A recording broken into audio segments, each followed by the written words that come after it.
নমস্কার বন্ধুরা, একটু ভিন্নতার সাথে ও সম্পূর্ণ নতুনভাবে বানানো করলার পাঁচমিশালি চচ্চড়ি রেসিপি আপনাদের সাথে শেয়ার করব, যেটা গরমের দুপুরে ভাতের সাথে খেতে খুবই ভালো লাগবে।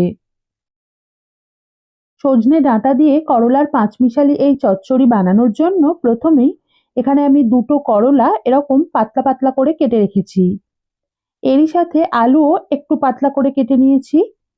আর নিয়েছি দুটো সজনে ডাঁটা, অল্প একটু কুমড়ো, বেগুন, কয়েকটা বড়ি এবং 1 টেবিল চামচ মতো চীনাবাদাম। এগুলো ছাড়াও আরো দু একটা উপকরণ এই রেসিপিতে ব্যবহার করব।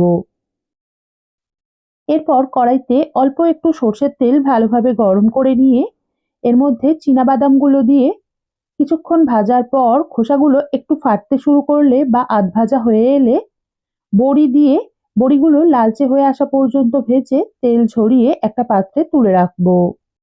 যদি আপনি নতুন রাঁধুনি হয়ে থাকেন আর এই রেসিপিটা বানাতে চান, তাহলে বাদাম আর বড়ি দুটোকে আলাদা করে ভেজে তুলে নেবেন।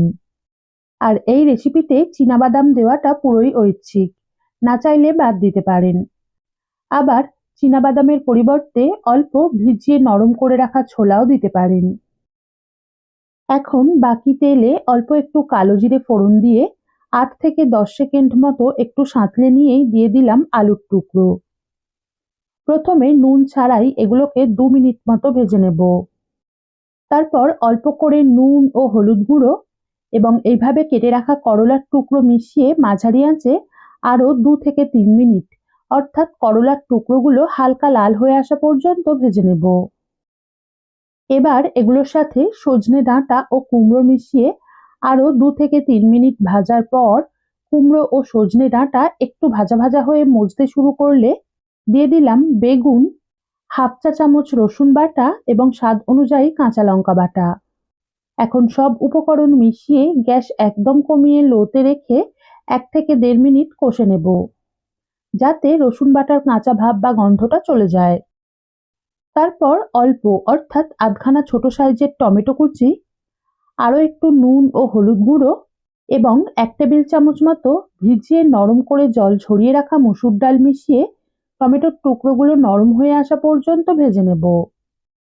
মসুর ডাল রান্না করার 30 মিনিট আগে ভালোভাবে ধুয়ে পরিমাণ মতো জলে ভিজিয়ে রেখেছিলাম, আর এখন জলটা সম্পূর্ণ ঝরিয়ে নিয়ে এই রেসিপিতে ব্যবহার করলাম। অল্প মসুর ডাল যোগ করায় রেসিপির স্বাদ বৃদ্ধি পাওয়ার সাথে সাথে রেসিপির টেক্সচারটাও বেশ সুন্দর আঁটো আঁটো বা মাখো মাখো হবে।